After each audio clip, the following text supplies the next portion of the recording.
Welcome to the Rose Alley, flower friends. This morning I was working on doing a reel for some work boots. That's why I'm dressed the way I am. And also while I was doing it, I was actually getting things done in the garden. This is again the Rose Alley, and the cat's pajamas nepeta needs to be pruned back, as well as other things need deadheading. So that's what we are doing this morning, just kind of tidying up this area and seeing what is now coming into bloom. Mosquitoes. So let's get started, and I'll bring you in and show you how I prune back the cat's pajamas nepeta for a rebloom. And even pruned back, it just has a pretty, the foliage is so pretty, and it will flush back up very quickly, especially if I give it some good water after I am done. So I'll bring you up close and we will get that chore done.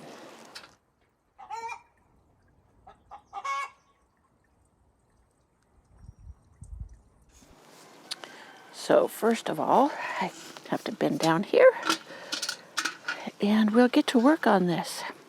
I'm going to grab up a bunch. These are some shears. You can also use pruners, but these are just make quick work of it. But you grab up a bunch.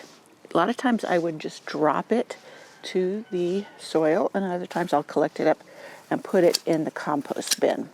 But either way works. I'm a believer in the chop and drop, because it does feed the soil and the worms. Some people don't like what they consider a messy look, but you can go in and cover it with mulch, etc., and it just blends in, especially if I, chop it in increments like that. And this plant needs to be pruned back a little bit. So make sure I got all the nepeta. And this will, within a few weeks, flush back up and have more blooms. I'll tell you, the bumblebees have been loving this. One thing nice about getting down here up close and personal, you can see the weeds that you may not actually see if you're far away or standing up. Okay, one down and a couple more to go. Oh, that smells so pretty. That scent. I had this down here. I don't know if you can see where I put my hand down here. This is Corsican mint. It's got all these little purple flowers on it, and you rub it, and it has the sweet minty scent that is just delightful. All right, next plant. Okay, I got some these are some sweet williams here that also need a good pruning. And I want the seeds to fall to the ground, so I'm going to leave those down there.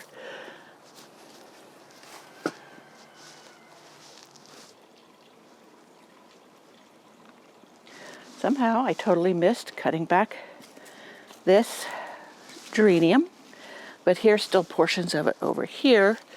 And if you notice, here's the stems down here that I pruned back. I don't know how I do that sometimes, but all I did was prune it back so that it is more compact. And then I will put a little tomato cage ring around it, one of my DIY supports, and that will keep it from sprawling through all the other plants and obscuring ones that I don't want obscured, because I want everybody to play fair and not be bullies. So let's go look at how I support it in another spot.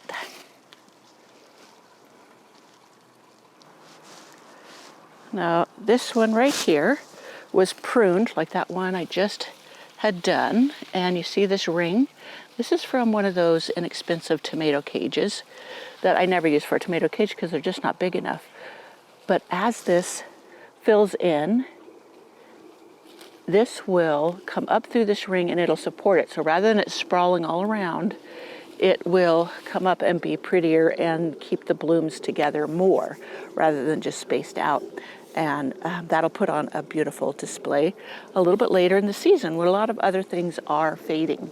So that's how I keep blooms continually going through the seasons. As they fade away, some of them when you deadhead and prune back, they will reflush and get more blooms a little bit later. Well, somehow I missed turning on the camera when I was showing how I trim back my silene. See, it's all pruned back, and all I did was come in and cut it back to this height. You see it has a few little blooms on it. Most of them are spent, but I just pruned them back. And this may or may not reflush in blooms. Sometimes when it cools down, it will. Depends on what kind of fall we have. But it does tidy it up in here, and then other things around it can put on the show and take over, while that just maintains a pretty little look.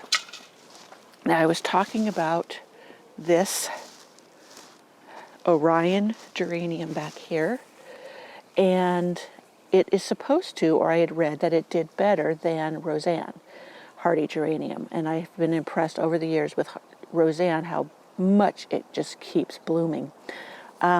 This one that I've learned, it will bloom earlier. It is very pretty, but it doesn't bloom as much. And a lot of times I have certain plants for the blooms and longevity of bloom. So this one, I've pruned it back as well because it was sprawling through everything, and I need to support it like I did the Phyllis one I showed you earlier. So I'm not sure. I probably will move this one somewhere else where it can shine in its own way, but I want something else here. But that's part of gardening, you know, seeing what you want, testing things out. If it doesn't work there, move it. You may find you like it even more in another area. And I'm always testing, trialing, moving, and that's just part of the fun for me. I know a lot of people like to plant their garden. They don't want to fuss, and that's great too. But I am one that just enjoys testing different plants and see what will really thrive for me easily in my tough conditions here in the mountains. I will at times indulge in a bit of envy when I visit friends or what have you that are a little lower down the hill, have a little bit warmer climate than me, and their roses are just massive and beautiful, and I know they don't spend half the time in their garden as I do, and it all has to do with their growing conditions and the area and the climate, and I just have to enjoy what I have and stop wanting something different. Be content. I always have to tell myself that. And I do. Most of the time I'm just indulging in my own garden and all that it entails. But sometimes I will have that desire to pack up and move somewhere just a tad warmer so that I can enjoy it even more and even longer. I have a very short growing season. And I have conditions that a lot of things don't thrive. So that's why I try to dive into things that will. And then I can just enjoy my garden rather than trying to make it look like someone else's. Or, try to force plants that won't thrive here to perform for me. And it's not conducive to contentment. So that's my little spiel. Enjoy your garden, your area, and what you can do in it, and not be comparing with others. So I wanted to share with you something else that I have found. I heard this on a podcast, and it's about cover crops and green manures, and it is common buckwheat. Now, I had listened to a flower farmer down in Australia, New Zealand, somewhere they have really tough conditions, and her soil was very acidic, or was it either way? It was high alkaline or high acidity. But she did a cover crop of buckwheat, and it was able to bring her pH levels just nearly to neutral with just 1 year's crop. And you plant it, and I'll show you what I have planted myself. Then you chop it back, and you let the pieces fall to the soil, and you let them, dig into the soil themselves. You don't just let them go down, and mulch. Use it as mulch. You don't want it to go to flower. Mine is going to flower, or go to seed, I should say, because the pollinators love the flowers. But you don't want it to go to seed because it can become a bully or a weed in your garden. I have interplanted it amongst different things in my garden. I didn't use it as a cover crop. I used it as just little patches so that I could see how well it could help my soil. Back here in the Secret Cottage garden, I have very sandy soil, And this was like fill dirt that got brought in. It was not of any quality. And I've been trying to bring it up. I do add my chicken litter from my pen. I do mulch. I've mulched with alfalfa. Alfalfa is a great mulch too, alfalfa hay. And just slowly building the soil. Now, it is working, and I will show you why I know that. Look at my gorgeous crocosmia coming up here. I need to tie it up to that so it doesn't lean over too far and really shines. But here, this is the buckwheat. This is the buckwheat that's grown up. I sowed a patch. It's down in the soil, and here it's flowering. And this is usually filled with bumblebees during the day, and just gorgeous. But I will prune this back. Even if this was to reseed, I wouldn't mind so much because I know I can just chop it back and be done. And this is how I just chop it and let it fall to the ground. And I'm being careful not to chop my crocosmia there. And let it do its thing. So you see how you just chop, chop, chop. And that will feed the soil, and hopefully it will help neutralize it. Now, you don't ever want to pull it out by the roots because the roots have created a relationship with the microbiome in the soil, and that is something you want to keep there. So you just leave it in the ground, chop it back, and you know when you get your first freeze, it'll kill it all off anyways. So it's not something that's going to return perpetually. I'm just trimming back some of my larkspur back here because it will rebloom as well if I prune it back. I just hadn't seen that in there. Okay, so there's that one. Now you saw how tall that was. It was tall. I would say it was nearly 3 feet tall. So I'm going to show you some in another section of the garden that I sowed at the same time, and I'll show you the difference. While we're on our way to go look at that, I wanted to show you something here. Do you see right down here is a bud? Now these daisies that have bloomed, I trim them back and I watch for a bud, and I trim back to that area. So back here, you'll also see there's a bud. So this one, I'm nipping back to that. So those will bloom if it's given plenty, enough water. You don't overwater it. That makes them tall and lanky and they'll fall over. But if you trim them back before they go to seed, then you'll get a rebloom. See, there's a little bud coming up right there. So I'll get a rebloom a little bit later. So that's how I deadhead my daisies for rebloom. Now, these are from the Crazy Daisy seed packet. All my Crazy Daisies, and I did a video of all of them, which I need to edit and get posted, but the flowers are distinctly different.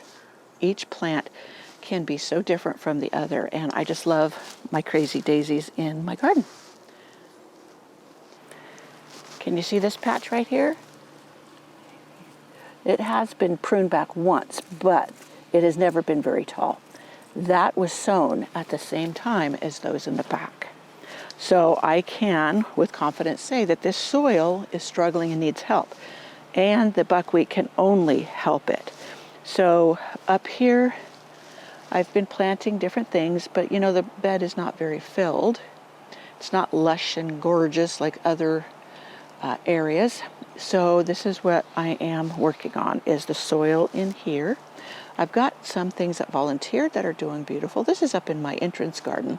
I watched another garden video, and the gardener had called it her welcome garden. And I thought, oh, that's a good name for the entrance to my house. Call it the welcome garden. I'm so stuck on entrance garden, I probably won't transfer over very easily, but I may start calling it that. So, but look at these black-eyed Susans. That's one flower, Rudbeckia. I've planted cappuccino. I've planted all kinds of varieties, and then they cross-pollinate and just come back of their own volition, and I let them. They are such an easy late summer, or it's July 26th. So thing that fills in as the cooler weather plants fade away, and when the roses aren't in bloom. You see behind it I have a couple of roses that need deadheading so that it will rebloom, but right now the star of the show is the black-eyed Susie. And then over here you can see down below I have, this is Pardon My Purple Monarda by proven winners, and it has been just gorgeous. It's doing what I wanted it to do. It stays shorter. My other Monardas are 3 to 4 feet tall. I wanted a shorter one. The gophers leave these alone, and it just blooms towards later as well. But look at the contrast with the Black-Eyed Susan and just how gorgeous that is. So beautiful. And a volunteer coneflower. Last year, the gophers ate most of my coneflowers or echinacea. So far, these up here are doing okay. We'll see what happens as the summer progresses. But since they're volunteers, it's not a huge loss as far as money if they do eat them. A lot of the other ones that I have purchased that are specialty echinacea, I have put in gopher cages when planting. So over here, this is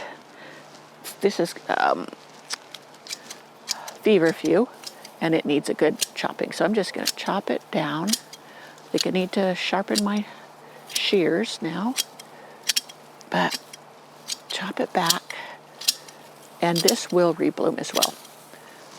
I'll come in here, and I'm getting too lazy to do too many chops, so a lot of times, as I said, I'll do the sheet, called sheet mulching. Some people would think that's just with cardboard and whatever, but it's also the chop and drop method, where you just let this become mulch on the soil. Okay, really need to sharpen my shears, so that will get cut back. I will also get in here and deadhead the roses for a rebloom. You can see the pink rose behind is faded, and chopping that back will encourage the rose to put on more blooms.